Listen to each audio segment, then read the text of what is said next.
السلام علیکم شیخ، وعلیکم کیا السلام چل ورحمۃ اللہ. خیریت سے ہیں آپ؟ کر صاحب آپ سنائیں، اللہ کا طبیعت شکر سے ہے، ٹھیک ہے آپ کی؟ اللہ کا کرم. ماشاء اللہ شیخ آپ تشریف لائے ہیں آج، تو عمرہ کر کے آئے ہیں ماشاء اللہ میرے ساتھ ہی. آپ کے ساتھ لیکن آپ نے ویڈیو کیوں نہیں لگائی شیخ کوئی؟ نہ کوئی لائیو کیا، نہ جاتے ہوئے بتایا آپ کسی نے نے کوئی کوئی، ریکویسٹ نہیں کی کوئی دعا کرے نہ کوئی آپ نے پورے اہتمام سے کرتا آپ ہے نے کوئی اطلاع ہی نہیں دی. کوئی بندہ آپ کی دعوت کر لیتا، نہ آپ نے کسی کو بتایا کہ ادھر آ کے ملاقات کریں. بس غلطی کی جب ہم واپس آ رہے تھے نا تو سارے لوگ پھولوں کے ہار لے کے کھڑے تھے، لیکن ہمارے لیے نہیں تھا کوئی. آپ نے بتایا نہیں، آپ اسپیکر بھی لے کے آ جاتے. اب تو اسپیکروں والا بھی سسٹم چل رہا ہے نا آج کل، شاید دیکھا کہ نہیں آپ نے؟ بالکل ایسے ہی ہے، بہت کچھ ہو رہا ہے جی. عمرے سے واپسی پہ ہاں، عمرے پہ واپسی پہ وہ تقریریں ہو رہی ہیں، باقاعدہ پروگرامز ہو رہے ہیں کہ یہ فلاں صاحب عمرہ کر کے آئے. حالانکہ یہ آج سے 50-60 سال پہلے ہونا چاہیے تھا. اب تو بہت لوگ عمرے پہ جا رہے ہیں. بالکل ایسے پہلے ہوتا تھا خال خال گاؤں میں ایک بندہ جا رہا ہے، مسجد میں اعلان ہوتا تھا، سارا گاؤں سے ملنے آ رہا ہے کہ فلاں جی عمرے پہ جا رہا ہے. اب تو الحمدللہ آپ کو اس رمضان میں یوں لگا ہوگا کہ ہم پاکستان میں ہر بندہ ادھر پہنچے ہوتا ہے، بالکل ایسے ہی. ہر بندہ ادھر اپنے پہنچے. تعارف والے کتنے لوگ ملے ہیں، میں کہتا ہوں ایسے لگتا ہے ہر بندہ ہی ادھر پہنچا ہوا ہے. اس لیے ہم تو ملاقاتوں کے چکروں میں پڑے ہی نہیں، بلکہ آپ کی ملاقات میرے خیال مدینے میں جا کے، آپ مکے میں رہے اللہ کے اچھا یہ روزانہ. سب نے ایسے ہی کیا اس دفعہ. ہاں جی میرے خیال سب یہ نے اچھا طریقہ. ملاقاتوں کو مؤخر کیا اور یہ بہت اچھا کیا. رمضان کے بعد ہی میرا خیال سب نے ترتیب لگائی تھی کہ ہم نا ملاقات کریں گے. ایسے ہی ہوا ہے. الحمدللہ. اچھا شاید میں نا 2016 میں میرا کوئٹہ جانے کا اتفاق ہوا، تو ویسے میں نے 2016 میں الحمدللہ حج بھی کیا تھا. الحمدللہ. اس سے فوری واپسی پہ کوئی میرے خیال کوئی 7-8 دن بعد ہی نا حج کے مجھے جانے کا اتفاق ہوا کوئٹہ میں. میں بائی روڈ گیا تو جگہ جگہ پہ نا جو گاؤں آتے ہیں ادھر لکھا ہوا حج مبارک، آگے تیر کا نشان، پھر آگے حج مبارک تیر کا نشان. اس طرح کے نا کافی جگہ پہ میں نے دیکھا. میں بڑا حیران ہوں، میں کیا لگتا ہے کوئٹہ ہے نا ہر علاقے کا وکھرا کوئی خانہ کعبہ ہے گا، اتنے حج کر لیندے. بہرحال میں پھر جب پہنچا کوئٹہ میں دوست سے پوچھا میں نے کہ یہ کیا چکر ہے؟ کہتے ادھر نا رواج ہے ان کا کوئی، جب حج سے جو فیملی گئی ہوتی ہے وہ جب واپس آتی ہے باقاعدہ استقبال کرتے ہیں، تو وہ پھر اس لیے ان کی نشاندہی کی ہوتی ہے کہ ادھر سے ان کا پروٹوکول ہے. جی یہ بھی ایک سبب ہے. ایک اور سبب ہے، مختلف اقوام جو ہمارے پاکستان میں ہے نا، ہاں جی اچھا ان کے سب کے کلچر بھی بڑے دلچسپ ہیں، صحیح، اور جاننے کے بھی لائق ہیں اور ان پر بات کرنے کے بھی لائق ہیں. اچھا ان میں سے ایک کا کلچر کوئٹہ میں کافی عرصہ رہا ہوں، 10 سال ہاں جی کوئٹہ میں. وہاں ہمارے دوست تھے پشتون، وہ کہتے تھے کہ اگر آپ لوگوں پر 4 لاکھ میں حج فرض ہوتا ہے نا، ہاں ہم جی پر 16 لاکھ میں ہوتا ہے. اچھا کیا کیوں؟ خیریت؟ کہتے ہیں ہمارے یہاں رواج یہ ہے کہ ہم نے جب جانا ہے نا تو خاندان کے ہر فرد کے لیے کچھ نہ کچھ لے کر آنا ہے. اللہ اکبر. اتنے پیسے اکٹھے نہیں ہیں تو ہم نے حج پہ نہیں جانا. ان کی تو شادیاں بھی 4-4 3-3 4-4. ہاں تو وہ حج پہ بہت زیادہ خرچ کرنے والے لوگ. بالکل. اور اسی طرح سے جو آپ نے تیر کے نشانات دیکھے، تو جو لوگ مہمان آ رہے ہیں تو ان کو پتہ ہے کہ حج سے واپس آنے کے بعد وہ ایک عرصہ تک ایک خاص حویلی میں بیٹھتے اور لوگ ان کے پاس آتے، زمزم چل رہا ہے، کھجوریں چل رہی ہیں، اچھا تحفے تحائف چل رہے ہیں، دعوتیں چل رہی ہیں. سب کے لیے جو شخص بھی آیا ان کے لیے انہوں نے کچھ نہ کچھ پیک بنا کے رکھا. ماشاء اللہ. اچھا میں ویسے میں جن دوستوں کے پاس گیا تھا وہ پھر میرا کوئٹہ جانا ہوتا رہتا ہے، خاص کر بڑی عید کے بعد دوست رہتے ہیں بڑے اچھے میرے ادھر. تو وہ جب حج سے واپس آئے تو میں تب بھی ادھر ہی تھا، تو انہوں نے دعوت کی. مجھے کہتے جی دعوت ہے آپ نے آنا. تو مجھے بعد میں پتہ چلا یہ باقاعدہ پھر جو آپ بتا رہے ہیں یہ وہی دعوت ہوتی ہے. اور میرا خیال ہے اتنا سسٹم ہماری ادھر شادی 2000 مہمان تھا ماشاء اللہ. ٹھیک کہہ رہے ہیں آپ. اور میں بھی اگر ممکن ہو سکا تو میں ریفرنس کے طور پہ تصویریں بھی ساتھ ایڈ کروں گا. اتنی وی آئی پی دعوت اور اس طرح کا ماشاءاللہ وہ نظام ادھر ہماری شادیوں میں بھی نہیں ہوتا جس طرح کا ان کا حج کی واپسی پہ ہے.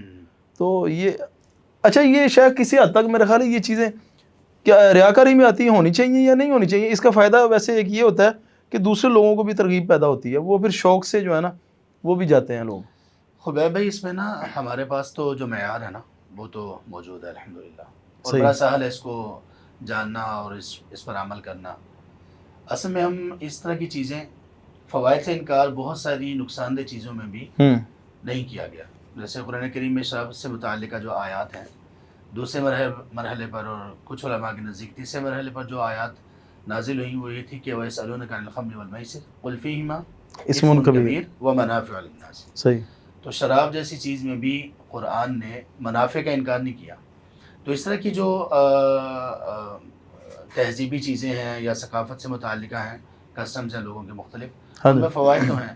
لیکن اسلام کی نظر سے اگر دیکھا جائے تو پھر لازم ہے کہ اسراف اور تبذیر اور دوسرے اگر آپ میں جتنی اللہ نے استطاعت دے رکھی ہے ان سب چیزوں کے درمیان توازن ضروری ہے. صحیح اگر ہے. واقعی ایسی بات ہے اور یہ سچ بات ہے کہ آپ نے حج پر تب جانا ہے کہ جب اتنے پیسے اکٹھے ہو جائیں، جبکہ اس سے کم میں بھی حج ہو رہا ہے، بالکل تو پھر یہ تھوڑا سا اسراف کی طرف جانے والی ایک چیز ہے. تو صحیح. چیزوں کو اسلام نے بھی بڑا سادہ اور سمپل رکھا ہے، تو ہمیں بھی اپنے سارے رواج اسی طرح سادہ اور سمپل رکھنے چاہیے جس میں ہم پر مشقت نہ ہو. صحیح. تو ترغیب سادگی میں زیادہ ہے اور اسلام نے سادگی پر اور آدمی کی سہولت پر ترغیب دلائی ہے. دوسری بات یہ اس میں کہ حج ہے یا عمرہ ہے یہ عبادت ہے. صحیح. یہ بات یاد رکھنی چاہیے کہ یہ عبادت ہے. لیکن آپ یقینی طور پہ اس بات پہ میرا ساتھ دیں گے کہ ہم سب اس مرض کا شکار ہو گئے ہیں کہ ہم جب کوئی واپس آتا ہے ہم اس سے پوچھتے ہیں آپ نے ہوٹل کون سا لیا تھا، ہاں جی ایسے ہی. آپ کی رہائش کتنی دور تھی، آپ کون سے ٹاور میں رہے، آپ نے کون سے شرکے سے ویزا لیا، آپ کی ایئر لائن کون سی تھی. قطع نظر اس سے کم ہوں گے لوگ جو کسی سے پوچھیں گے کہ یار آپ نے اس عمرے کے سفر سے کیا سیکھا ہے. اور یقیناً یہ ہم اسی لیے بیٹھے کہ ہم یہ دیکھیں کہ دو ساتھی ہمارے عمرے سے آئے ہیں تو ہم اس حوالے سے بات کریں کہ یہاں بندہ کچھ سیکھنے کے لیے جاتا ہے. عبادت کا کچھ رنگ چڑھا ہے، نماز کے اندر لذت نہیں تھی تو کوئی وہ لذت جاگی ہے، تبدیلی کیا آئی ہے آپ کیا تبدیلی آئی ہے. میں نے تو اکثر مجلسوں میں دیکھا ہے کہ بڑے بڑے اللہ تعالیٰ نے جن لوگوں کو نوازا ہے نا، دین کا فہم بھی ہے پیسہ بھی، وہ بھی اس چیز کو بطور شہرت اور بطور تفاخر کے بیان فلاں ٹاور میں ہم رہے ہیں. صحیح. ہم نے اس کو کہا کہ ہم نے تو یہاں نہیں رہنا. تو ایک مرتبہ میرے ایک ساتھی کہنے لگے کہ آپ سنا ہے عمرے پہ جا رہے ہیں. میں نے کہا انشاءاللہ اللہ لے جا رہا ہے. رہائش کہاں ہے آپ کی؟ میں نے کہا میں نے تو کبھی اس چیز کو نہیں توجہ سے نہیں آپ نا فلاں ٹاور کے اندر جو ہے وہ رہائش لیں. اچھا. تو یہ تو پھر فیس بک کے اوپر تصویریں، یہ جو بات شروع میں کی ہے نا میاں صاحب نے، تو اس میں یہ کہ کچھ لوگ تو اب شغل سے پوچھتے ہیں کہ میں عمرے سے آیا ہوں تو میں نے تصویر نہیں لگائی تو مجھے فتویٰ دیجیے کہ یہ قبول ہو جائے گا. تو یہ یادگار تعمیر کر دینا. پھر دوسری بات یہ کہ جو غریب لوگ ہیں نا ان بیچاروں کو فکر یہ ہوتی ہے کہ یار میں اپنی پوتی کے لیے یہ لے کے جاؤں، یہ عمرے کا حصہ ہی نہیں، یہ عبادت کا حصہ ہی نہیں.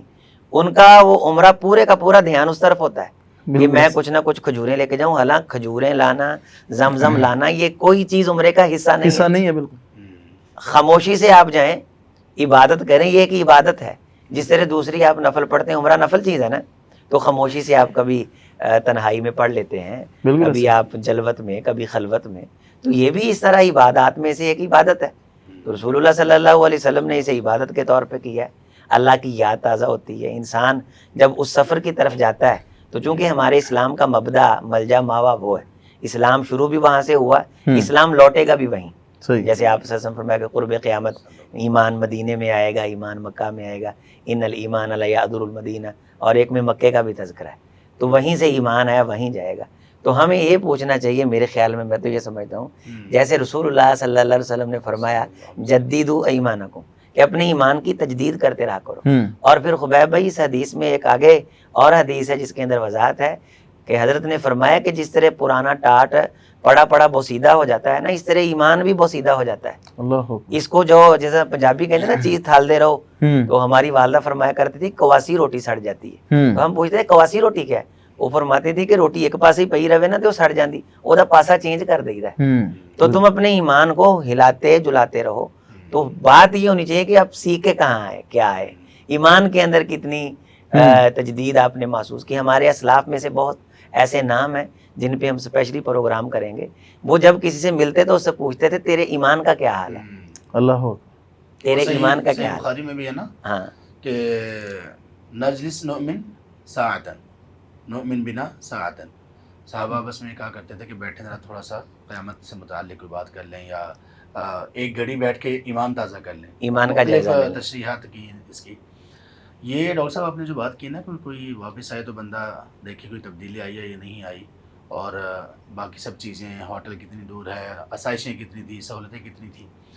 چلیں تبدیلی تو سب میں آتی آتی ہے. وہ ایک بندہ گیا نا حج پر، تو واپس آیا تو دوستوں نے کہا کہ آپ نے تو بڑے وعدے کیے تھے کہ واپس آؤں گا تو میں دعوت بھی کروں گا اور آپ کے لیے یہ لے کے آؤں گا وہ لے کے آؤں گا.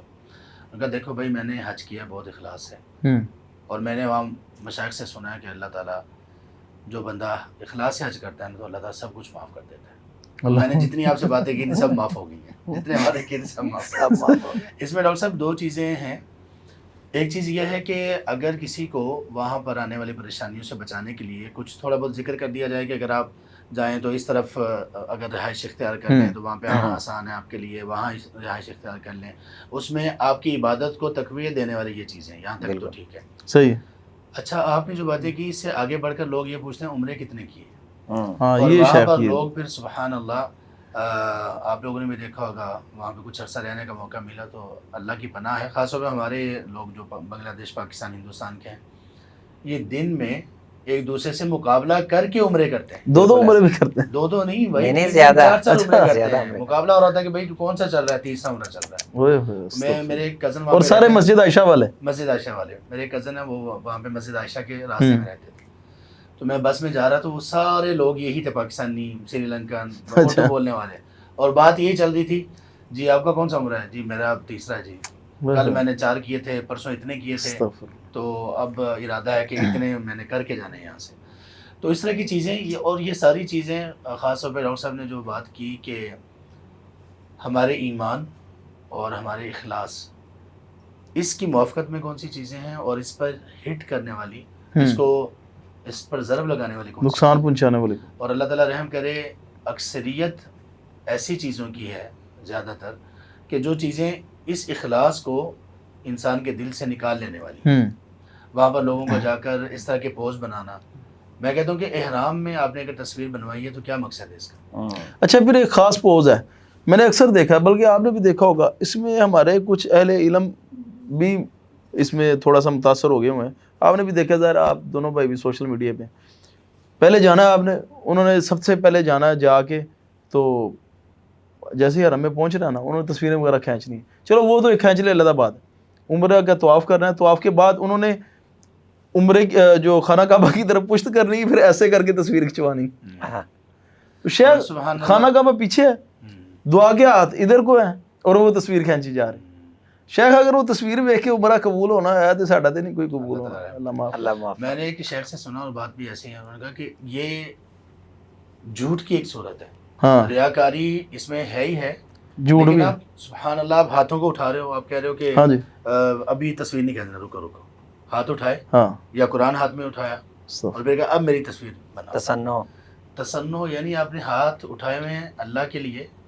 ہم دعا میں ہاتھ اٹھاتے ہیں، وہ دعا کے لیے نہیں اٹھائے ہوئے، وہ دعا کے لیے نہیں اٹھائے، لیکن شو یہ کیا جا رہا ہے کہ میں نے دعا مانگ رہا ہوں۔ پھر شیخ ایک اور بڑا یہ آج کل فطرہ آ گیا ہوا ہے، فطرے کی بھی نئی نئی اقسام آتی ہیں نا کہ وہ چٹ کے اوپر نام لکھ کے نا تو ایسے کر کے تصویر، اچھا اس کا یہ جو چٹ والا سسٹم تھا نا یہ 3-4 سال پرانا تھا، اب جو لیٹسٹ ورژن ہے نا وہ ایسے ایک موبائل کے اوپر تصویر کھولتے ہیں، ٹھیک ہے نا، اور دوسرے سے وہ خانہ کعبہ کے سامنے تصویر کھینچتے ہیں۔ ہمارا ایک دوست ہے ادھر، اس کا میں نام بھی لے لیتا ہوں، وہ بڑا خوش ہوگا، فیصل بوٹا جی لاہوری، وہ اکثر آپ نے ایک فنی تصویر بھی دیکھی ہوگی، بڑی وائرل ہوتی ہے، وہ پیچھے نا ایک موٹر سائیکل پہ بندہ جا رہا ہوتا ہے، پیچھے لکھا ہوتا ہے ضرورت رشتہ والا، تو وہ دوست ہے ہمارا محلے دار بھی ہے، میرے ساتھ پڑھتا بھی رہا، تو اس نے ابھی فون کیا صاحب کو کہ یار تم اوتھے گئے، تم اوتھے میرا نا انج کر کے تصویر نہیں کھچی، لوگوں نے میریاں دعاواں دیا ویڈیو بنائی نے، تم میرے واسطے ویڈیو نہیں بنائی، انہیں کہا یار میں نہیں بنا سکیا،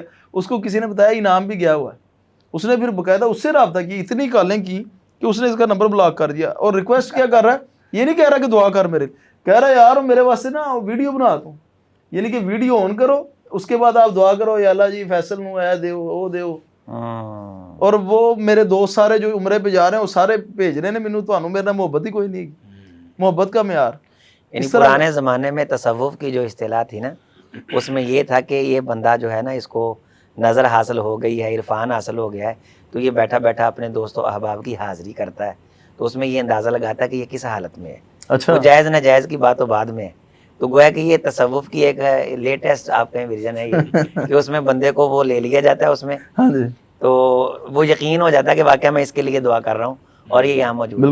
ہمارے ایک ساتھی تھے تو وہ دوسرے مکتبہ فکر سے تعلق رکھتے تھے، وہ مجھے کہنے لگے کہ یار آپ نے عمرے پہ جانا ہے، تو میں نے کہا پروگرام تو ہے اللہ تعالیٰ لے جائے، کہنے لگا بس میرا ایک کام کرنا تھا، میرے تے بڑا احسان ہوئے گا تو تسی بھولنا نہیں، تو میں نے کہا انشاءاللہ میں ضرور کروں گا۔ پھر اس نے میری والدہ کو بھی سفارش کی کہ آپ بھی جا رہے ہیں تو آپ اس کو یاد کروانا کہ جب سرکار کے روزے پہ جائے نا تو وہاں میں اسے کال کروں گا، یہ آواز اونچی کر کے میرا سلام سنوا دے وہاں. جبکہ جس مکتبہ فکر سے ان کا تعلق تھا تو ان کا تو نظریہ یہ تھا کہ ہر جگہ سنا ہے آپ ہر عاشق کے گھر تشریف لاتے ہیں، میرے گھر میں بھی ہو جائے چراغاں یا رسول اللہ.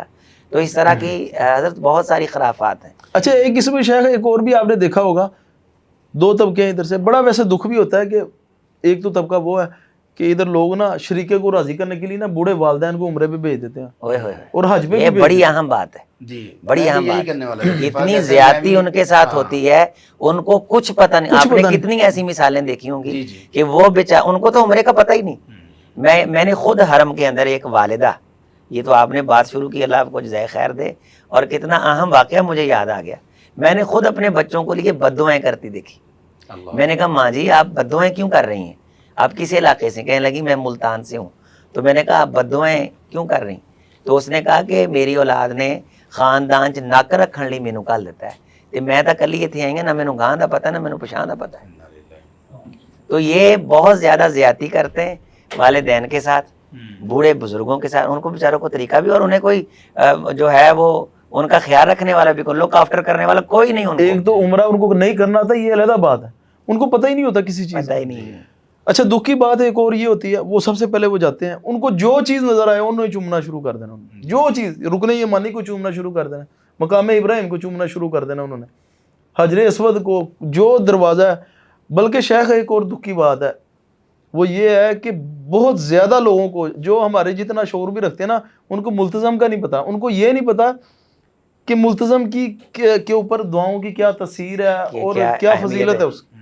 میں جب پہلی دفعہ گیا تو مجھے کم از کم 8-10 دن بعد پتہ چلا ملتزم کی. اور میں آپ کو صرف ترغیب کے لیے اور ادھر کتنی دعا جلدی قبول ہوتی ہے اس کا میں ایک چھوٹا سا واقعہ سناتا ہوں. میں 2016 میں گیا فروری میں عمرہ کرنے کے لیے. جب میں شیخ واپس نکل رہا تھا نا، تو ظاہر ہے ہم کون سے اتنے مالدار ہیں کہ پیسے ایکسیس رکھے ہوں، پتہ تھا کہ جوڑ کے ہم گئے تھے. تو سوچا بھی نہیں تھا کبھی کہ اللہ تعالیٰ نے دوبارہ عمرے کے لیے بلانا ہے. میں جب واپس نکل رہا تھا نا، طواف وداع جو ویسے عمرے کا رکن تو نہیں ہے، اکثر لوگ یہ بھی سمجھتے ہیں کہ طواف وداع عمرے کا بھی ہے. ایسے ہی نا، اس کا تو نہیں نا طواف وداع؟ نہیں. ہاں لوگ اکثر یہ بھی سمجھتے ہیں. میں جب طواف وداع کیا نا، یعنی کہ جب جانا تھا میں نے آخری طواف جو کیا، تو مجھے ملتزم پہ جگہ مل گئی دعا کرنے کی. اور جب وہ پتہ تھا کہ ابھی نکل جانا ہے، ایسی کیفیت بنی اور منہ سے نا کچھ الفاظ نکل گئے، یا اللہ پاک میں نے اس سال رمضان میں عمرے پہ بھی آنا اور حج پہ بھی آنا. بے اختیار ہی ادھر نا رونا بھی نکل گیا اور یہ دعا بھی نکل گئی. پھر میں نے دعا وہ کر بھی لی. جب میں ادھر سے نکلا نا، ابھی اتر کے میں نکلا، تو میرے ذہن میں آ کہ یہ کیا دعا ہو گئی کہ ابھی میں جا رہا ہوں 2 مہینے بعد 2.5 مہینے بعد رمضان ہے، اور میں نے رمضان کا عمرہ اور ساتھ پھر حج کی بھی دعا کر لی. تو یہ تو ناممکن ہے. بہرحال میں آ گیا. پھر تو 12واں روزہ تھا، تو میرے دوست کا فون آیا. تو ہم صبح ناشتہ اکٹھا کرتے ہوتے تھے ادھر. کہتا ہے ناشتہ کرنے دل کر رہا ہے. آپ کو پتا ہے جی عمرہ بھی خریدا ہوتے تھے، کھان پین کا بھی ساڈا پروگرام ہوتا. کہتا ہے میں کہ ہاں یار بڑی یاد آ رہی ہے حرم دی. کہتا ہے یار ویزا لگ رہا ہے، لگواتے ہیں ہم ویزا، 6 مہینے کا ویزا لگتا ہے. میں نے نہ سوچا نہ سمجھا، والدہ بیٹھی تھی، ان سے پوچھا کہ میں چلا جاؤں دوبارہ عمرے پہ. میں نے سمجھا والدہ کہیں گی ابھی تو خرچہ کر کے آئے اور رہنے دو. امی نے کہا جا سکتے ہو تو چلے جاؤ. مجھے حوصلہ ہو گیا، میں نے ویزے کے لیے اپلائی کر دیا. 18ویں روزے میں الحمدللہ مکہ میں موجود تھا. کوئی پلان نہیں تھا، کوئی کچھ بھی نہیں تھا. پھر جب میں دوبارہ آ رہا تھا تو پھر اللہ تعالیٰ سے دعا کی، اللہ پاک میرے پاس وسائل نہیں ہے، اب تھوڑے دنوں بعد میں حج پہ بھی آؤں گا. میں نے پھر دعا ادھر ہی کی، وہ بھی قبول ہوئی. 2016 میں حج بھی کیا الحمدللہ. اور یہ معجزہ ہے، یقین کرے. بتانے کا مقصد یہ نہیں کہ یہ اپنی کوئی جسے کہتے ہیں ریاکاری نہیں ہے، صرف ہمارے اندر جو کمی ہے نا مانگنے کی، مانگنے کا طریقہ دیکھ لیں ایک دفعہ، وہ کس طرح کا اللہ تعالیٰ دیتا ہے. اللہ تعالیٰ اخلاص ہے اس میں نا. بھائی ایک بات یہ ہے جو سب کے لیے ضروری ہے، ہمارے خاص طور پہ سامعین کے لیے، ناظرین کے لیے، کہ دعا جو خلوص دل سے کی جائے اور ان شرائط کے مطابق کی جائے، ان آداب کے مطابق کی جائے جو سکھائے گئے ہیں. آدمی حرام سے بچتا ہو، گناہ کی کوئی دعا نہ ہو، اور اخلاص کے ساتھ کہ اللہ تعالیٰ قبول کرنے والے، وہ دعا کبھی بھی رد نہیں ہوتی. البتہ اس کی قبولیت کی صورتیں 3 ہیں اور سب ایک سے ایک بڑی ہیں. سب سے چھوٹی صورت وہ ہے جس کو ہم سب کہتے ہیں کہ دعا کی قبولیت ہے ہی ہے، وہ سب سے چھوٹی ہے، اور وہ یہ کہ آپ نے جو مانگا آپ کو مل جائے. اللہ اکبر. یہ فوری دعا مل کی جائے. قبولیت کی سب سے چھوٹی صورت ہے. صحیح. اور اس سے بڑی چیز یہ ہے کہ اللہ تعالیٰ یہ رسول اللہ صلی اللہ علیہ وسلم کی حدیث ہے. اس کے بعد یہ ہے کہ اللہ تعالیٰ اس دعا کی قبولیت کو اس طرح سے اس صورت میں دیتے ہیں آپ کو کہ کوئی آنے والی مصیبت ٹل جاتی ہے. بالکل ایسے. اس کی مثال میں اکثر یہ دیتا ہوں کہ آپ کہیں کہ کسی آدمی نے اللہ تعالیٰ سے گاڑی مانگی. اب گاڑی جیسے ہی اس کو ملے گی اسی دن اس کا حادثہ اور وہ اللہ کو پیارا ہو جائے یا اللہ نہ کرے کوئی اپاہج ہو جائے, کچھ بالکل ایسا ہو جائے. اب اللہ سبحانہ و تعالیٰ اس کی دعا کو قبول اس طرح سے کریں کہ اس کو گاڑی تو نہیں ملی لیکن آنے والی مصیبت ٹل گئی. مصیبت ٹل گئی. اب کون یہ چاہے گا کہ مجھے نئی گاڑی ملے اور ساتھ ہی کوئی حادثہ بھی ملے. بالکل ایسے. اور تیسری صورت اس سے بھی بڑی ہے اور وہ یہ ہے کہ اللہ تعالیٰ دعا کو محفوظ کر لیتے ہیں اور قیامت کے دن پھر اللہ تعالیٰ اپنی شایان شان اس دعا کا اجر دیں گے. اجر یہ تو پہلی بات ہوگی. دوسری بات ڈاکٹر صاحب یہ جو سب باتیں ہم ابھی کر رہے تھے نا کہ لوگوں میں ریاکاری اور لوگوں میں وہ والدین کی بات ہوئی, بوڑھے والدین کو بھیج دینا, اس میں یہ بات کرنے والا تھا کہ حج اور عمرہ کے لیے جب ہم لوگوں کو ترغیب دلائیں یا لوگوں کو بتائیں یا کوئی آپ سے مشورہ مانگے, ہم سے مشورہ مانگے, تو ان سے کہیں کہ حج عمرہ کے لیے, ویسے تو یہ سب چیزوں کے لیے لیکن حج اور عمرہ کے لیے انتہائی ضروری ہے. پہلی چیز یہ ہے کہ آپ کو علم ہو کہ حج اور عمرہ کیا ہے, مقاصد کیا ہے اور طریقہ کیا ہے. صحیح. مقاصد اور طریقہ, یہ دو چیزیں اگر کسی کو علم نہیں ہے نا تو ہم نے بڑے اچھے صحت مند تندرست آنسو بہانے والے ایسے لوگ دیکھے ہیں جو اتنی بڑی بڑی غلطیاں کرتے ہیں جو حج کو عمرہ کو فسخ کر دینے والی ہوتی ہیں. اور اپنے مشائخ کے ساتھ وہاں پہ ہم بیٹھے, جن سے آ کے لوگ عرب مشائخ ہیں ان کے پاس لوگ آ کر سوال کرتے ہیں مختلف ممالک کے, تو ساری اس طرح کی غلطیاں ہوتی ہیں جو سبحان اللہ کہ حج اور عمرہ کو فسخ کرنے والی بھی ان میں بہت زیادہ ہوتی ہیں. اس کا سبب یہ ہے کہ لوگ چلے جاتے ہیں جوش میں آ کر, محبت میں آ کر, یا وہ خاندان میں نہ آ کر رہ جائے, اس کی وجہ سے علم کچھ نہیں ہوتا.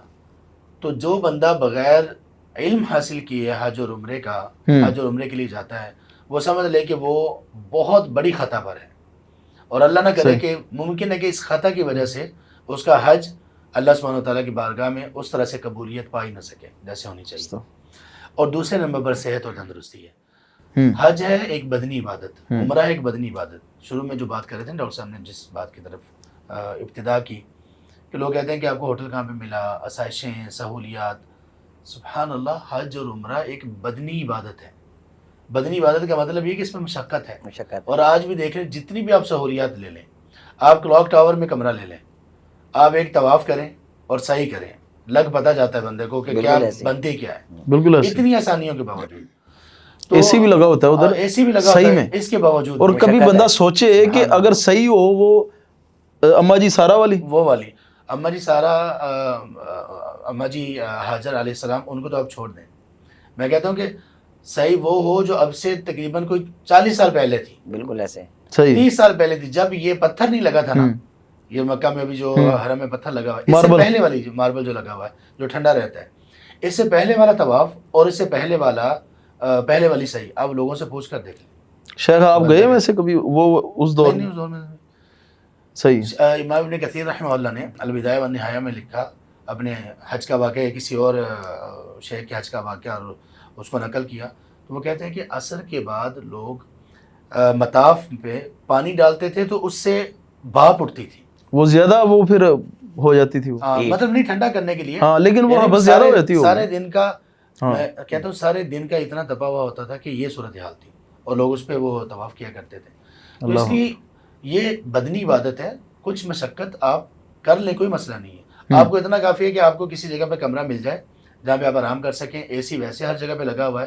اس کے بعد باقی تکلفات کے بجائے آپ اس پر فوکس رکھیں, ترکیز اس پر رکھیں, دھیان اس پر رکھیں کہ کوئی دل کی کیفیت جاگے, کوئی تھوڑا سا طاری ہو ہم پر. ہم ویسے ان چیزوں سے نکل گئے ہیں کہ ہم نے اپنے آپ پر کوئی چیز طاری کرنی ہے, اپنے آپ پر کوئی کیفیت طاری کرنی ہے, کچھ دل کو سمجھانا ہے, کچھ دل کو جگانا ہے, کچھ وہ جو ایمان کو الٹ پلٹ کرنا نا. اس کا مطلب یہ کہ ہر اعتبار سے نصیحت حاصل کرنے کی کوشش کرو, ہر طرح کی نصیحت حاصل کرنے کی کوشش کرو. تو اس چیز کا فقدان ہے, علم اور صحت.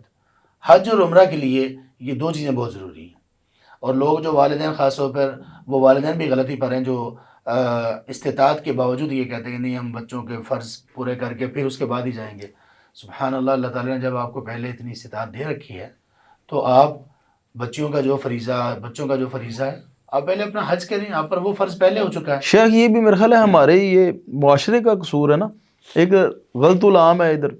جی ڈاکٹر صاحب والی میں بات کر رہا تھا کہ صحت اور تندرستی کے حوالے سے, اور توفیق کی ڈاکٹر صاحب نے بات کی بڑی اچھی, کہ توفیق کا یہ مطلب نہیں ہے کہ آپ کو اللہ تعالیٰ ہاتھ پکڑ کے اب لے کے جائیں گے. اگر میں یہ اللہ سے دعا کرتا ہوں کہ یا اللہ مجھے اولاد عطا فرما, تو بھائی شادی تو کرنی ہے نا میں نے, اور شادی کے لیے پھر مجھے محنت بھی کرنی ہوگی, میں نے ان کو پالنے کے لیے, اور جو چیزیں میرے اوپر فرض ہوں گی اس کے لیے میں کوشش کروں گا. آپ بتائیں کیا کہنے والے تھے؟ اچھا میں کہہ رہا تھا کہ ہمارے ایک عزیز ہیں ماشاءاللہ, مالدار ہیں, ان کی اولاد جوان ہے ماشاءاللہ, تو اب وہ والدہ نے کہا کہ آپ حج کر کے آئیں, آپ کے اوپر حج بڑی دیر کا فرض ہے, تو آپ حج کر کے آئیں. تو اولاد کے بچے آگے آدھے جوان ہو گئے, یعنی 12 بالغ ہو گئے. کہندے بچیاں نو پھر تو سنبھال لے تے میں حج کر آنا, پھر میرے تو انہاں دا فرض ہے, میں انہاں نو پالن ڈیا. جی اور اسی طرح ہم نے خود ساختہ اپنے اوپر فرائض مسلط کیے. خبیب میں نے وہ جو پہلے عرض کی نا کہ اس میں 2 چیزیں ضروری ہیں, صحت, اور صحت سے پہلے علم. اگر علم ہوگا نا تو پتہ چلے گا کہ حج اور عمرہ کس پر فرض ہے, فرضیت کا مطلب کیا ہے, اور اس فرضیت کے راہ میں رکاوٹ جو چیزیں عقیدہ بن کر لوگوں کے ذہنوں میں آئی ہوئی نا وہ کون کون سی ہیں. ان میں سے ایک کا بھی آپ نے ذکر کیا کہ میرے اوپر تو بچوں کا فریضہ ہے, یا بچوں کو تم سنبھال لو تو میں حج کرنے چلا جاتا ہوں, تو یہ ساری چیزیں اس میں آتی ہیں. اس کے علاوہ بھی حضرت ایک پورا معافی ہے جن کو ویسے ہی حج عمرے سے تکلیف ہے, ان کو وہ غریب یاد آ جاتے ہیں آپ کے عمرے کے وقت, بالکل, ان کو جناب علی کوئی بھوکا یاد آ جاتا ہے, سارا سال وہ سوئے رہتے ہیں. اور قربانی کے موسم پہ آپ دیکھیے جی قربانی نکل آئیں گے, فصلی اچھل کے باہر آئیں گے, اور یہ وہ اپنی ٹر سے اسلام کے خیر خواہ اور انسانیت کے خیر خواہ یہ اس وقت بنیں گے جب یہ سارا برگر معافی ہے حضرت. یعنی جن کی شامیں اور جن کی صبحیں اتنی رنگین ہیں کہ ان رنگینیوں کو اکٹھا کیا جائے تو کئی غریبوں کے مکان بنتے ہیں. بالکل ایسے ہی. جبکہ حج سے تو اس دور میں حج کے پیسوں سے تو شاید اتنا لوگوں کا فائدہ نہ ہو سکے, مکان نہیں کسی کا بن یہ سکتا, شادی پہ کر لیتے ہیں. بالکل ایسے ہی, ٹھیک اتنا ہے, یہ ایک جوڑے پہ, یعنی آپ اندازہ لگائیں کہ 16 لاکھ روپے کا جی لہنگا تیار ہو رہا ہے. پچھلے دنوں آپ کو معلوم ہے یہ ایک بڑے گجرا والا کے جو بزنس مین تھے, ان کے بچے کی شادی تو 2 ارب روپے کے قریب انہوں نے خرچ کر دیا, 10 لاکھ روپے ایک گلوکار کو انہوں نے دیا. تو میں نے نہیں کہیں دیکھی پوسٹ, سوشل میڈیا سے ہم بھی تھوڑا بہت اٹیچ ہیں کہ کسی کو انسانیت یاد آئی ہو, تو یہ حج کے موقع پہ کیوں یاد حج اور قربانی پہ یاد. اچھا شیخ ایک اور چیز ہے, نبی صلی اللہ علیہ وسلم کی حدیث ہے میرا خیال ہے کہ جو پے در پہ عمرہ کرتا ہے اللہ تعالیٰ اس کے رزق میں یہی بتانے والا تھا, غربت دور ہوتی ہے. آپ صلی اللہ علیہ وسلم نے فرمایا تابعوا بین الحج والعمرہ, حج اور عمرہ بار بار کرو. صحیح ہے, اور یہ فقر کو ختم کرو. آپ نے فرمایا تنفی کا مطلب ہوتا ہے کہ بالکل ختم, سرے سے ختم. اچھا سبحان اللہ. سبحان اللہ. اور حج اور عمرہ ظاہری طور پر ہمیں یہ لگتا ہے کہ حج اور عمرہ کرنے میں ظاہر پیسے خرچ ہوں گے, جو اکٹھے کرنے پڑیں گے. جو خرچ ہو گئے تو مطلب ہے کہ ہمارے پاس کم ہو گیا جو ہم نے جمع کر رکھے تھے. لیکن اللہ کے رسول صلی اللہ علیہ وسلم نے فرمایا کہ بار بار کرو, اور ذہن میں جو چیز آتی ہے کہ پیسے کم ہو جائیں گے اس سے نہ ڈرو, اللہ فقر تمہارا ختم کرے گا. اللہ ابھی یہ پچھلے ہفتے کی بات ہے, میں اسلام آباد میں ایک ہمارے پراپرٹی کا کام کرنے والے, بڑے اچھے لیول پر کرنے والے کام ہیں, وہ دوست ہیں, ان سے بات چل رہی تھی, عمرہ کر کے وہ آئے, ہماری ایک زمین کا بھی مسئلہ تھا, ان کے پاس میں گیا.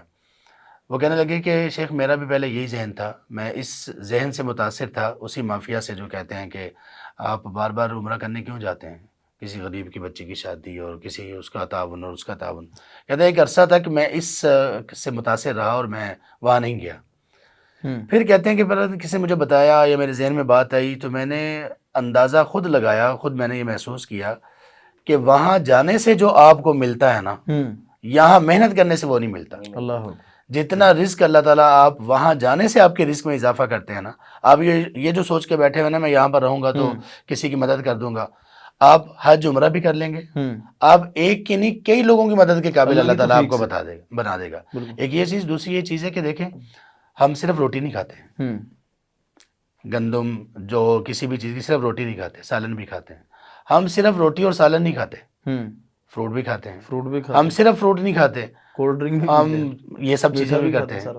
اسی طرح سے عبادات میں ہر عبادت کی ایک الگ سے لذت ہے, ہر عبادت کی ایک الگ سے افادیت ہے, ہر عبادت کی ایک الگ سے حکمت ہے, اور ہر عبادت کے الگ سے منافع اور فوائد ہیں. آپ نے حج اور عمرہ کو چھوڑ دیا تو آپ نے اتنی لذت والی عبادت آپ وہاں پہ جاتے ہیں، اگر ہم صرف اس کو شروع کر دیں نا کہ وہاں پہ کن کن چیزوں میں آپ نے لذت محسوس کرنی ہے اور اپنے دل میں پیدا کرنی ہے، وہ بیت اللہ ہو، وہ مقام ابراہیم ہو، وہ صفا مروہ ہو، وہ میں کہتا ہوں کہ مکہ سے مدینہ آپ کا سفر ہو، یہ کون سا سفر ہے، کون سا راستہ ہے؟ یہ طریق الہجرہ ہے جہاں نبی صلی اللہ علیہ وسلم نے ہجرت کی تھی۔ مدینہ اور مدینہ میں تو اتنا سارا کچھ ہے۔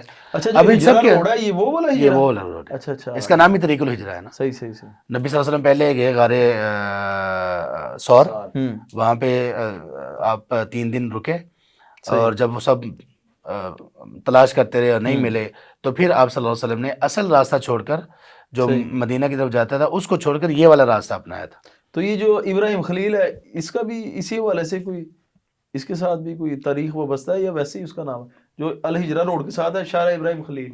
اس کا میرے ابھی ذہن میں نہیں ہے، کوئی ہے ڈاکٹر صاحب ذہن میں ایسی بات شارع ابراہیم خلیل کے بارے میں؟ ہمارے ہیں نا جو اپنا جس طرح وہ فیصل آباد میں آپ نے دیکھا گھنٹہ گھر، ہاں جی تو اس کا جو منہ جس علاقے کی طرف ہے ہاں جی تو اس علاقے کی طرف اسے منسوب کر دیا گیا ہے۔ تو آٹھ یہ تو ابھی کسی سے پوچھا جائے کہ یہ وہ کہیں عراقی طرف تو نہیں نکلتا کہ وہاں سے ابراہیم علیہ السلام آئے ہوں، ان کی انٹری ادھر سے ہوئی ہو۔ ممکن ہے، ہاں یا پھر یہ بھی ممکن ہے کہ وہاں سے غار ثور سے آپ صلی اللہ علیہ وسلم اس طرف آئے ہوں اور یہاں سے پھر آگے وہ دوسرے راستے پہ آپ صلی اللہ علیہ وسلم گئے ہوں۔ بہرحال طریق الہجرہ ہے۔ میں یہ کہہ رہا تھا کہ وہاں پہ یہ جتنی بھی چیزیں ہیں نا ان سب کے پیچھے ایک قصہ ہے، ایک سٹوری ہے، اور اس قصے اور سٹوری میں بے شمار چیزیں سیکھنے والی ہیں۔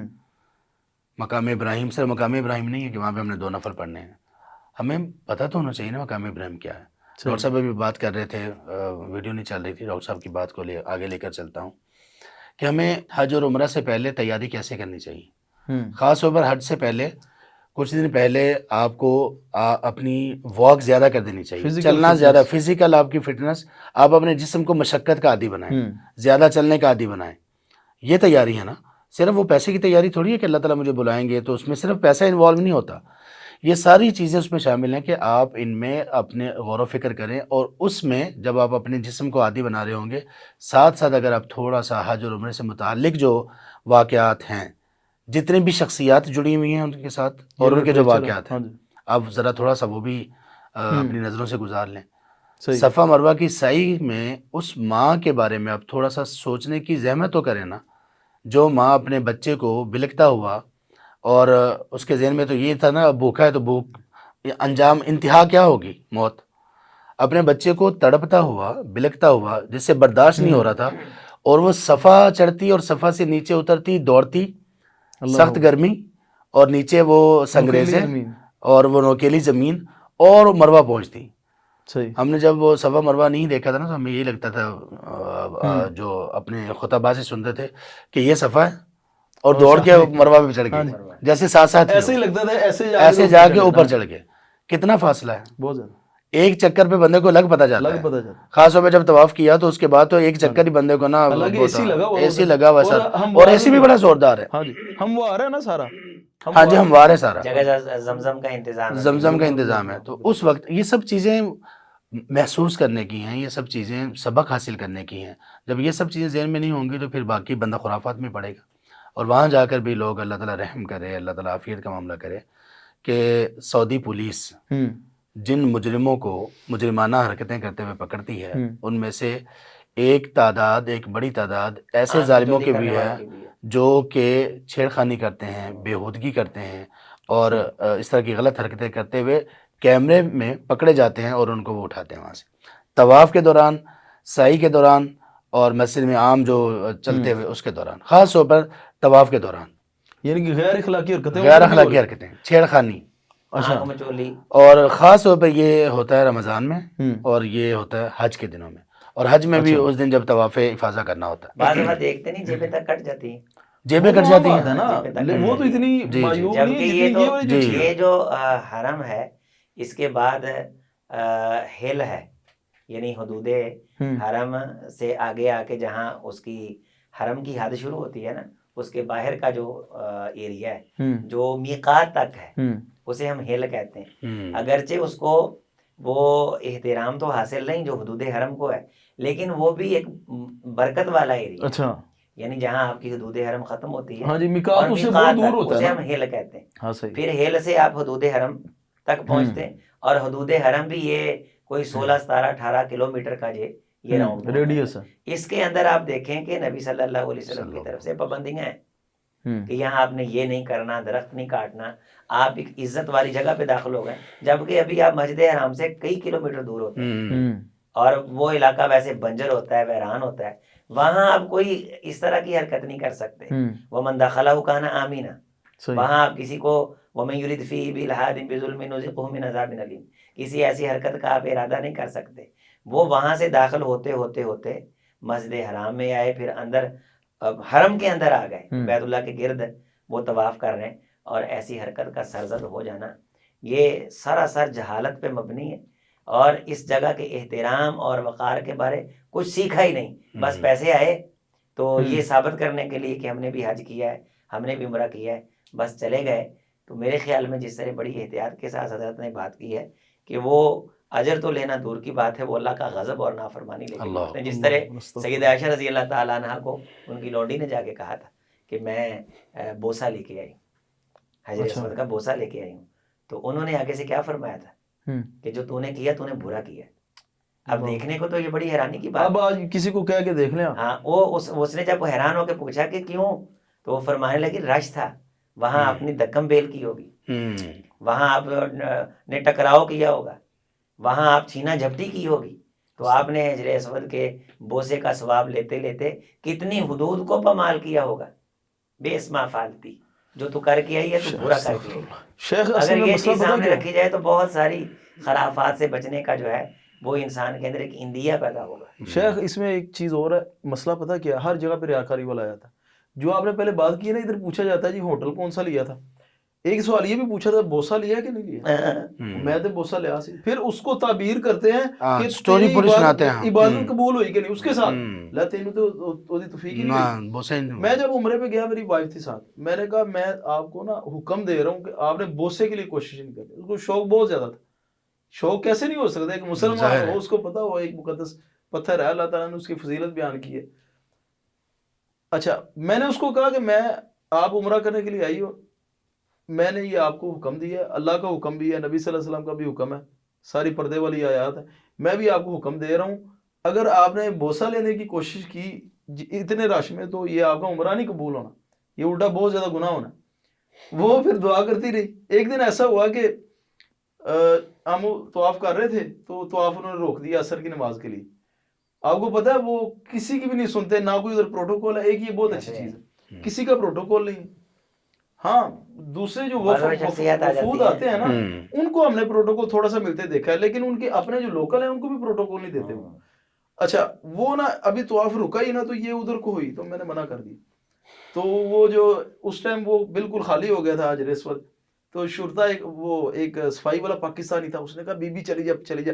وہ دوڑ کے گئی، اس نے جا کے بوسہ لیا. اللہ نے اس کے لیے الحمدللہ اخلاص ہے نا تو ایسا راستہ نکل آتا ہے. وہاں پہ جو خواتین بوسے کی کوشش کرتی ہیں نا رش میں، ہاں ڈاکٹر صاحب آپ کے بھی علم میں بھی ہوگا، مشاہدے میں بھی ہوگا، وہ اللہ رحم کرے ظلم کرتی ہے رمضان میں بھی، میں کہتا ہوں کسی بھی وقت، کیونکہ ہر وقت ہی رش ہوتا ہے.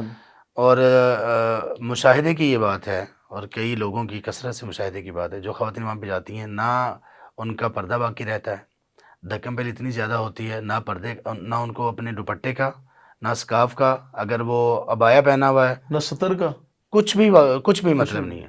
یعنی جہاں پہ آپ کے لیے یہ مشکل ہو کہ آپ کسی مرد سے ٹچ ہوئے بغیر آپ طواف کر لو بہت دور رہ کر، ایک یہ چیز ہے. اور دوسرا یہ کہ آپ حجر اسود کے پاس آ کے یہ کوشش کرو. اور اس میں بھی ہمارے زیادہ تر لوگ یہی پاکستانی، انڈین اور بنگلہ دیشی یہ اس میں کوشش کرتے ہیں کہ بس کسی طرح سے گھس جاؤ. خواتین بھی گھس جاتی ہیں. تو اس میں بھی وہی بات جو بار بار آ رہی ہے، اس میں بھی بات ہے علم کی کمی کی. تربیت علم کی جب آپ نے نہیں لی حج اور عمرہ کے بارے میں، تو پھر اس طرح کی چیزیں سرزد ہوتی رہتی ہیں اور ہوتی رہیں گی جب تک کہ لوگ اس کو سیکھ کر نہ جائیں. اچھا، یہ جو شیخ آپ تو ماشاءاللہ وہاں رہے اور آپ کچھ اس طرح کے جو حاجیوں کے گروپ ہیں ان کی آپ یقینی طور پہ ترجمانی اور بریفنگ کے فرائض بھی سر انجام دیتے رہے. تو ہمارے جو پاکستانی لوگ ہیں نا ان میں سے بعض سارے لوگوں نے یہ جو زیارتیں ان کے حوالے سے منہ بولی کچھ خرافات اور کرامتیں بنائی ہوئی ہیں. ہوں تو یہ سعودیہ کی طرف سے تو عربیوں کے اندر تو میرے خیال میں یہ ان کو بھی نہیں پتا ہوگا کہ یہاں حضرت حسن رضی اللہ تعالیٰ کے لیے آسمان سے جبریل علیہ السلام وہ کھیر کا پیالہ لے کے آئے تھے. اللہ وہ ہم ایک ساتھی کے ساتھ زیارتوں کے لیے گئے تو اس نے کہا یہاں نا کھیر کا پیالہ آیا تھا تو اتر کے یہاں دعا کر لو. اللہ تو اس بارے وہاں کیا تصور ہے اس بارے؟ ایک وہاں پہ بھی ہمارے پاکستانیوں کا یہ تصور ہے. ہمارے ابھی ایک شیخ ہیں وہاں پہ پچھلے کوئی 12-13 سال سے ہیں الحمدللہ. جالیات میں بھی کام کرتے ہیں, ام القرآن کے اسٹوڈنٹ بھی رہے ہیں. ابھی بھی میرا خیال کہ ماجسٹر ان کا مکمل ہوا ہے, شاید PhD میں داخلہ مل گیا ان کو. وہ کہتے ہیں میں ایک دفعہ زیارات کروا رہا تھا اور مینا مزدلفہ وغیرہ وہاں کی زیارات کے بعد میں واپس جا رہا تھا تو ٹیکسی والا کہنے لگا, کہتے ہیں یہاں پاکستان سے لوگ آئے تھے میرے کسی ریفرنس سے تو میں ان کو کروا رہا تھا. ٹیکسی ان کی اپنی تھی, میں ان میں صرف بیٹھا ہوا تھا, وہ 3-4 لوگ تھے.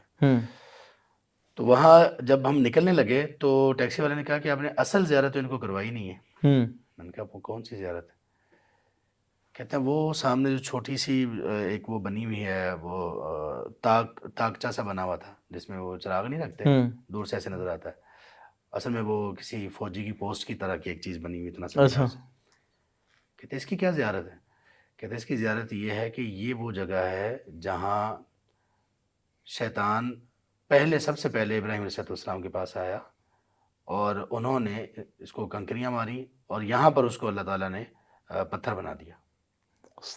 یہ شیطان ہے جی یہ شیطان ہے. اچھا وہ زیارت کرنا لیے. کہتے ہیں ابو یاسر ان کا نام ہے. کہتے ہیں میں بڑا حیران ہوا. میں نے ان کو کہا کہ جو اصل حقیقت تھی وہ تو میں نے آپ کو بتا دی ہے. اس طرح کی چیزیں نہ ان کا کوئی تصور ہے, نہ ان کی کوئی سند ہے, اور نہ ہی ان کا کوئی یہاں پہ ذکر ہے.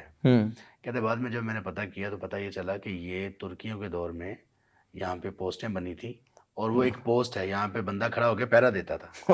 وہ بندے نے پتہ نہیں شیطان بنا دیتا ہے, پتہ نہیں کیا وہ کر بہت ساری چیزیں بنائی ہوئی ہیں. جی. اور ایک یہ آپ شروع میں کہہ رہے تھے نا کہ وہاں پہ لوگوں کا یہ ہوتا ہے کہ بس بوسہ دو, ہر چیز کو بوسہ, ہر چیز کو بوسے کے علاوہ نفل, ہاں ہر جگہ نفل, ہر جگہ نفل, غار سور, غار ہرا, ہر جگہ نفل, ہر جگہ جو نام لکھتے ہیں ہر جگہ پہ نام لکھنا. بڑی بڑی کیٹیگریاں آتی ہیں. میرے ماموں جان ہوتے ہیں ایک عرصہ, کافی عرصہ ہو گیا یہاں پہ جدہ میں, تو وہ بات سناتے ہیں 2005 میں ہم پہلی مرتبہ گئے تو انہوں نے تب یہ بات سنائی.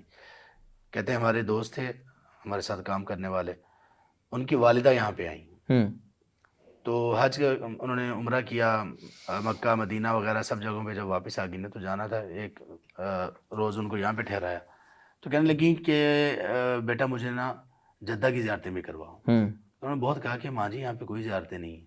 کہتے نہیں تم جب سے تم یہاں آئے ہو نا تو تمہارا عقیدہ ٹھیک نہیں رہا, تم اب جو ہے نا گستاخ ہوتے جا رہے ہو, زیارتوں کو مانتے نہیں, مجھے زیارت کرواؤ. کہتا چلیں ٹھیک ہے جی مانی چلو.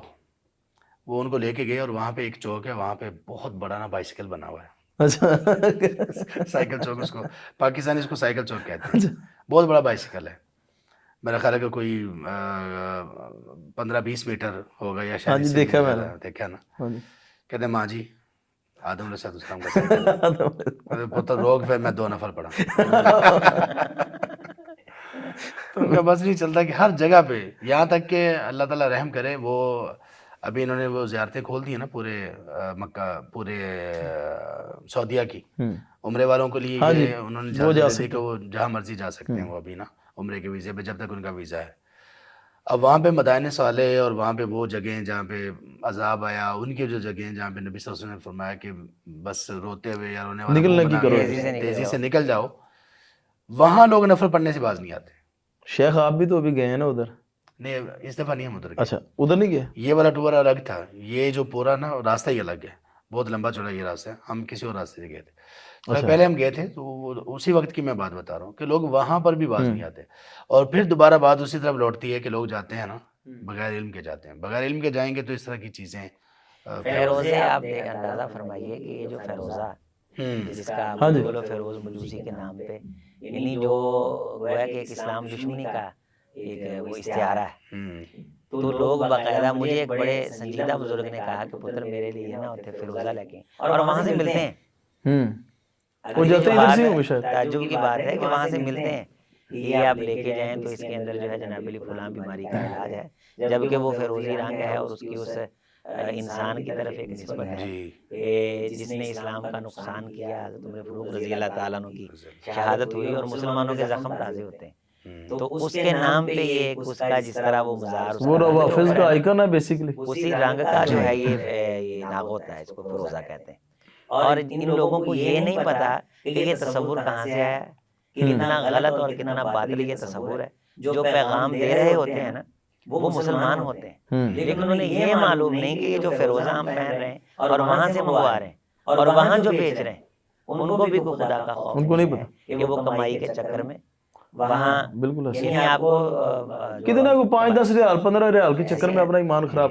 اچھا شیخ ایک اور چیز ہے، یہ جو ساری زیارتیں جو خود ساختہ بنائی گئی ہیں نا، اور یہ جو عمرے بنائے میں تو یہ مسجد عائشہ والے عمرے کو لوگ کوئی پوچھے نا تو اس کو مطلب بھائی یہ ٹیکسی والوں کا عمرہ ہے، یہ آپ کا عمرہ نہیں ہے. اصل تو عمرہ ان کا ہے، انہوں نے آپ سے پیسے لینے ہیں. اگر یہ عمرہ نہ ہوتا تو ان کی ٹیکسیاں کدھر چلنی تھی؟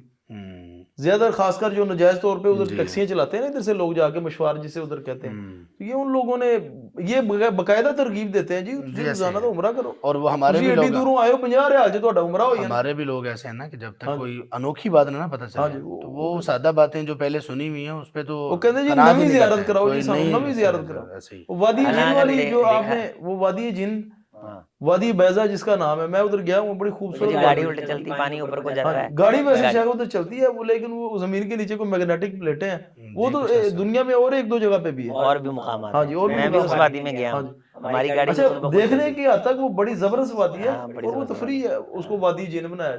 حالانکہ وہ تفریح ہے، ادھر کرنے کے لیے جاتے ہیں. اچھا اور بندہ پوچھے جن کہاں نہیں ہے، جن کہاں نہیں ہے. وہ کہتے ہیں جی جن آپ کا واپسی پہ استقبال تو نہیں کیا ہوتا تو واپسی پہ آپ کو چھوڑ کے جاتے ہیں. ہاں چھوڑ کے جاؤ تو نگلندی کرو زور وغیرہ نہ لگے.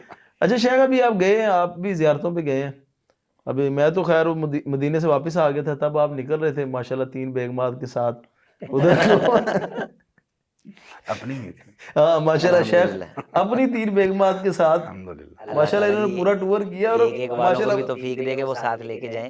جی آمین آمین. اصل خوشی کی بات یہ ہے کہ یہ 3 بیگمات کے ساتھ عمرے پہ گئے ہیں اور زندہ واپس آ گئے ہیں. زندہ واپس آ گئے ہیں. اور زندہ بھی واپس آئے بخیر و عافیت واپس آئے ہیں. جزاک اللہ جی، آپ تشریف لائے ہیں ماشاءاللہ اور ابھی تک بیٹھے ہوئے ہیں ماشاءاللہ. اللہ آپ کو خوش رکھے جی. آپ کو بھی بارک اللہ. سبحانک اللہم و بحمدک اشہد ان لا الہ الا انت استغفرک و اتوب الیک.